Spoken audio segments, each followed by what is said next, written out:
father of two who was told he had a 50-50 chance of surviving coronavirus, has described it as the scariest moment of his life. 39-year-old Dean Frost was just half an hour from being put on a ventilator and into an induced coma. Thankfully, his condition turned around and improved. Well, Dean and his daughter Gabrielle, who documented his illness, join us now from Sunderland. Good morning to both of you. Dean, you're 39 years old. Were you relatively healthy before this?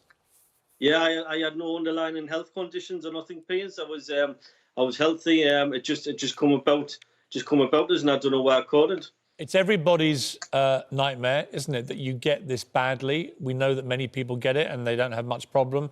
When we then see other people having horrendous problems and indeed dying. When was the moment for you that this turned serious? It started on around about the 23rd of March, and for the full week after that, I was in bed. I couldn't get out of bed during the day or on a night time. I was stuck there, and I was in that much pain with aches and temperatures above 40 degrees. I phoned the doctors twice, and they says, you're suffering, you've probably got coronavirus. And then it got to the weekend, and then I couldn't breathe. I was lying in bed, and my chest was tightening up with chest pains, and that's when they says, right, I think it's time to phone 111. And that was it from there, hospital. You went to hospital. Your wife, Natalie, your two kids, Gabrielle, 16, and Lewis, 12, didn't know, obviously, what was going to happen, or even if they would see you again. It's a terrifying moment when you get hospitalised with coronavirus. Did you have any contact with your family after you went to hospital?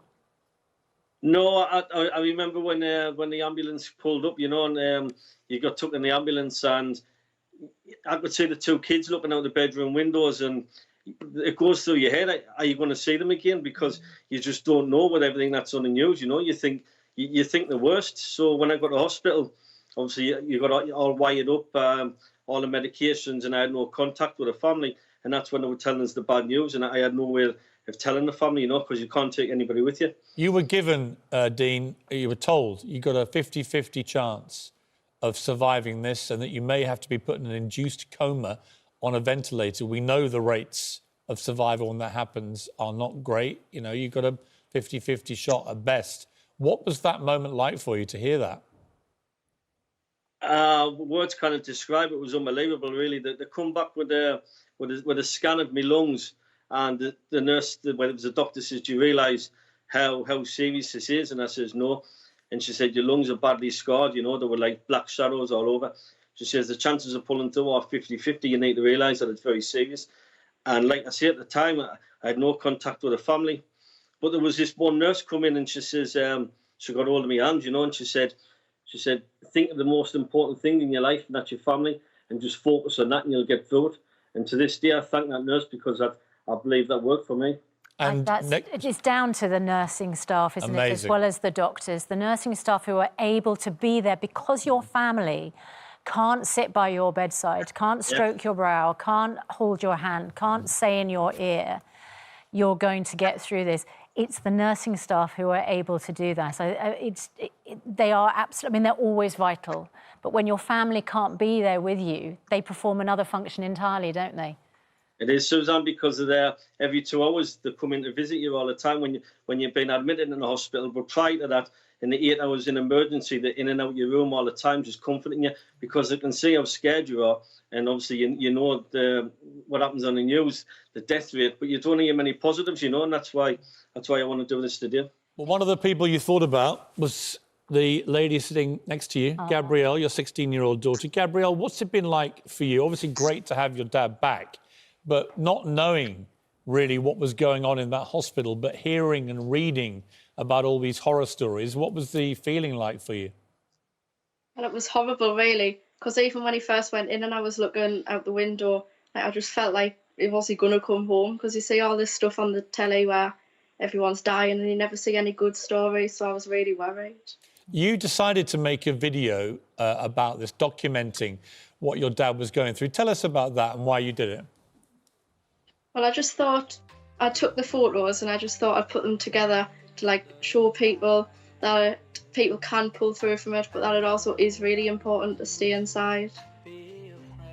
We should establish, because as you say, you know, we don't often see the good news stories, but of course there are many of them. And Dr. Hillary, the fact of the matter is, Dr. Hillary, that the majority of people will survive coronavirus, won't they? We hear the terrible news and we acknowledge the awful loss, and our hearts go out to those patients.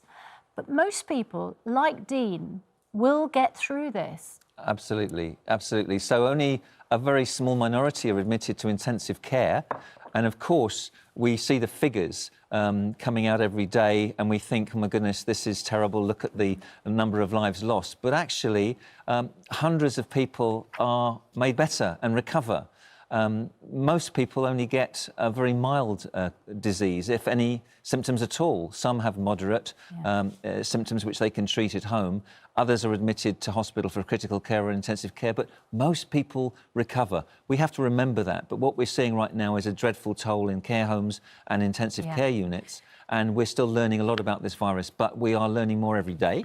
We're saving hundreds of lives every day, and most people will recover, and you've got to cling on to that hope for everybody. And Dean, I wonder, when the Prime Minister went into hospital, it just strikes me from your description of what happened to you that it was touch and go, 50-50, you went into intensive care and there was the risk you might be put on a ventilator, you received oxygen. Did it strike you that the Prime Minister's experience seemed very close to yours? It did, yeah. It was sort of in line. I remember lying in the hospital bed and I seen about the Prime Minister going into intensive care. Luckily, I didn't get that far to intensive care. You know, I had 30 minutes where they took me oxygen and took me blood, and it was okay, you know, because the senior doctor come and says, if this doesn't turn around in 30 minutes, we're going to put you to sleep. But like you say about Boris, I seen that, yeah, and it was scary at the time because it can happen to anybody, and it just goes to show that. Gabrielle, the moment you saw your dad again and you knew he'd come through it, what was that moment like for you? Well, amazing. He got out, I seen him out the window, he got out the car and he just punched the air, he was buzzing. It was really good. Emotional for you all? Yeah. And it's so good to be able to hug him, I'm sure. Fantastic. It's great to see you both. That you're well There now. are so many people going through what you're going through, sadly, including one of our own colleagues, Kate Garraway. Her husband, Derek, is still very seriously ill with this. We wish him and Kate and the family all the very best. But we're just so thrilled for you that you've come through this out the other side and you're back well and at home with your family, Dean. Yeah, great. Can I just say one thing, please? I would like to thank all the staff at the Sunderland Royal Hospital for their immense support and the care that they give you, and also to all my family for the support they give my kids and my wife while I was in hospital. Everyone's been so kind, and now it's onwards and upwards, please, and everyone be the same that's fighting it.